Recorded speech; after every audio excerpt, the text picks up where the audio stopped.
이상경 차관을 둘러싼 논란이 거세지면서 국민의힘에서는 이제 사퇴를 요구하는 목소리가 커지고 있고요.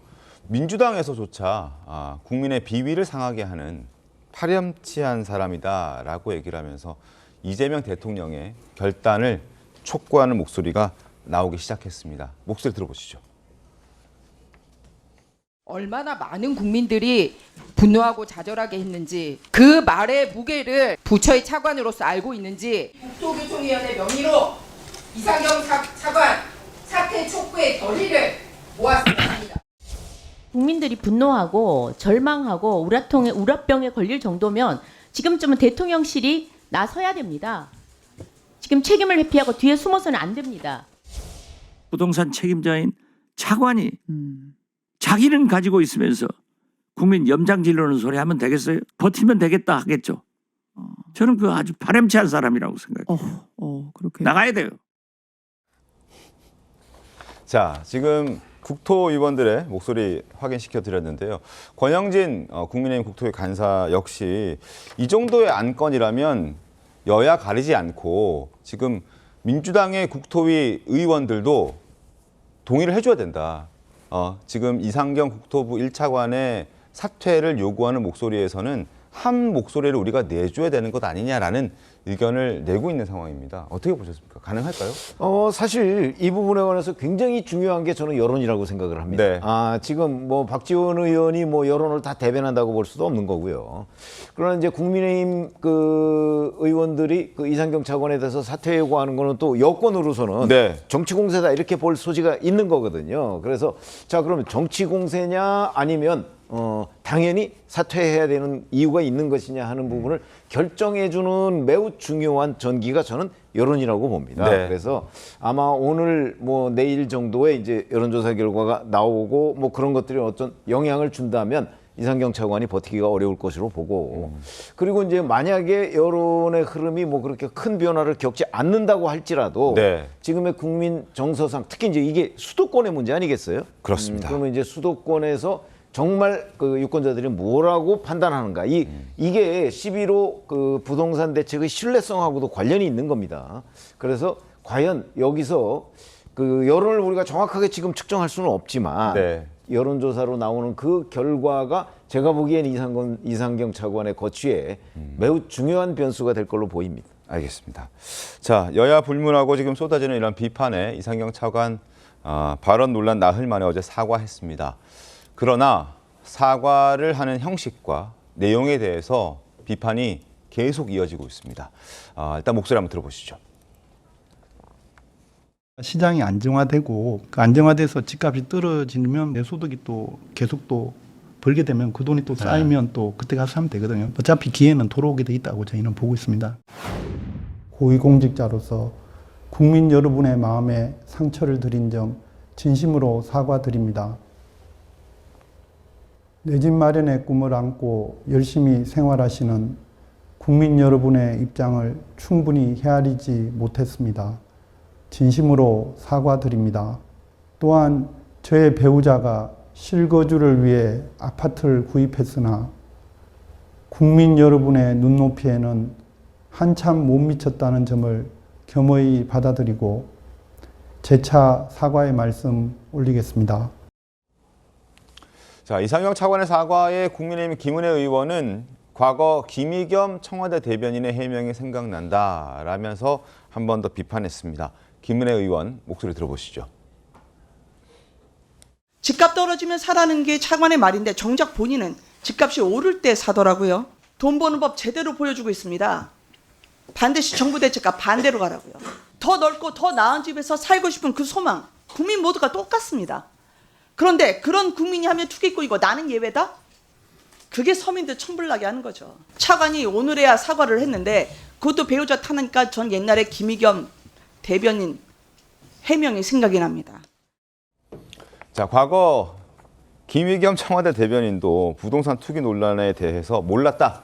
이거 아내가 상의 없이 한 거다라고 얘기를 했다가 또 국민들에게 혼쭐이 나기도 했었습니다.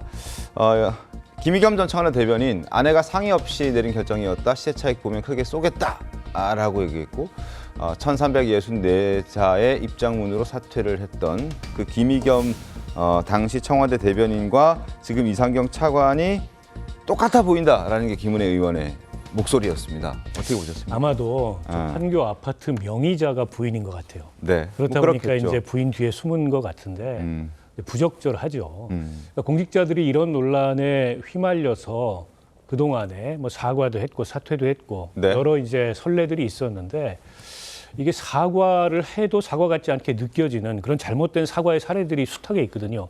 그 전형적인 사례를 좀 따라가고 있다고 봐요. 네, 그러니까 소상하게 변명하지 않고 네, 그리고 묻는 질문을 회피하지 않고 사과를 해야 되는데 그 세 가지가 다 결여돼 있어요. 소상하지도 않고 질문도 안 받고 또 이런저런 변명을 갖다 붙였단 말이죠. 그러니까 사과를 해놓고도 사과의 효과가 전혀 발휘되지 않는 거고 결국 저는 그 정부가 이상경 차관의 거취 문제를 고민할 수밖에 없는데 이제 고민이 되는 점은 그런 걸 거예요. 여권 전체가 이상경 차관의 사퇴가 이 정책의 실패로 비춰지는 거 그건 정부로서는 사실 걱정할 만한 대목이고 또 이상경 차관의 개인의 문제가 11호 정책의 실패로 단정할 수는 없어요. 네. 때문에 이제 시점의 문제가 아닌가 저는 싶고요. 이렇게 신뢰가 훼손된 상태에서 이를테면 정부의 부동산 대책이 이번 한 번 나오고 끝날 건 아니잖아요. 네. 앞으로 후속 대책들이 필요한데 저분이 계속 정책을 위반해서 뭔가 부동산 시장에서의 투기를 억제하고 가격을 안정시키는 그런 정책을 취한다는 걸 국민이 신뢰할 수가 있겠어요. 그런데다가 지금 이상경 차관 한 사람의 문제가 아니에요. 네. 이번 부동산 대책 수립하는데 직접적으로 관여했을 것으로 이 생각되는 정책 당국자들을 보면 네. 대통령실의 정책실장도 일종의 이제 갭 투자를 했고 또 금융위원장, 네. 기재부 장관 다 네. 비슷한 유형에 과거에 그게 불법도 아니었고 그런 거래 유형이 금지돼 있지도 않았습니다. 그러나 국민들이 느끼기에는 얼마 전까지 본인들은 그런 그렇게 형태의 했는데. 거래를 해놓고 지금 우리는 다 막는 거냐. 근데 이런 비판이 나올 수밖에 없거든요. 때문에 이 논란을 어쨌든 좀 가라앉히기 위해서 누군가 책임을 져야 되는데 지금 이상경 차관의 문제가 이렇게 불거지고 있는 과정에서 마냥 피해갈 수 있을까? 저는 결국 시점의 문제일 거다 이렇게 봅니다. 알겠습니다. 자, 이 신통방통을 보고 계시는 시청자 여러분과 그리고 대한민국 국민들은 이 상황에 대해서 어떻게 생각하고 있을까? SNS에는 어떤 글들이 달려 있을까요? 자, 한 번씩 하나씩 소개를 좀 해드리겠습니다. 비겁한 놈, 마누라한테 뒤집어 씌우고 조국이하고 닮았네. 이런 반응도 있고요. 죄송합니다. 내가 한 게 아니라 아내가 했습니다. 마누라 핑계 대고 있네. 못났다. 이런 얘기들도 나오고 있습니다. 그리고 평생 자기와 함께한 그 가족을 버리고 또 파느냐라는 목소리도 나오고 있고요. 집을 걸든 둘 중에 하나는 포기하라. 그게 국민의 눈높이다라는 목소리도 나오고 있습니다. 자, 국민의 눈높이가 이런 것이다라는 걸 우리가 SNS를 통해서 확인할 수 있는데 김관섭 변호사는 어떻게 보셨습니까? 아니 우리가 사실 집이 자산에서 제일 중요한 부분 차지하고요. 네. 집은 또 같이 살아야 하는 거 아니에요? 그러면 집 사는 것은 이게 엄청난 겁니다. 또 이사를 간다는 것도 엄청나고 더군다나 한두 푼도 아니고 이제 33억이나 되는 아파트를 산다는 게 네. 이거 자체는 어떻게 보면 이거 잘못 사고 망하면 집안이 흔들릴 수 있어요. 그럼 당연히 부부끼리 상의하는 거죠. 더구나 같이 사는 집 아니에요. 그럼요. 근데 결과적으로 저 집을 아마 구입할 때도 갭 투자할 때도 당연히 상의했겠죠.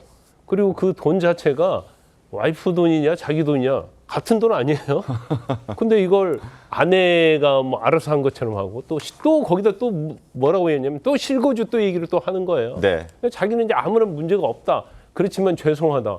이게 뭐가 문제가 있는지를 모르고 있는 거죠. 아마 제가 볼 때는 33억 주고 갭 투자한 다음에 아파트 한 42억 원 정도 거래되니까 둘이 박수치고 환호했을 거예요. 이 사태가 아마 나오기 전에는. 뭐 저희가 모르긴 몰라도 뭐 그럴 수 있다라는 개인의 의견으로. 아니 그러죠. 뭔가 네. 자기 말대로 너무 현금이 많으니까 자산 투자했다는 거 아니에요. 네네. 그럼 자산 투자를 했을 때 우리가 항상 가격이 오르나 내리나 항상 주시하고 있거든요.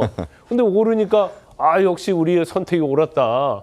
더 지금 아파트값 더 오를 것 같으니까 기다려보자. 뭐 아마 별 얘기 다 했을 가능성이 크죠. 네. 그래서 뭐 실거주 목적이 아닌 것이 거의 이제 분명히 드러났음에도 불구하고 계속적으로 실거주라고 변명을 하고 있으면서 또 그걸 자신의 아내 탓으로 돌리는 저는 행동 자체가 오히려 사과를 안 하는 것보다도 더 못한 결과가 됐다 이렇게 봅니다. 네. 그래서 본인이 상황인식을 좀 잘 못한 것 같고 자기가 뭘 잘못했는지도 모르고 있는 것 같아요.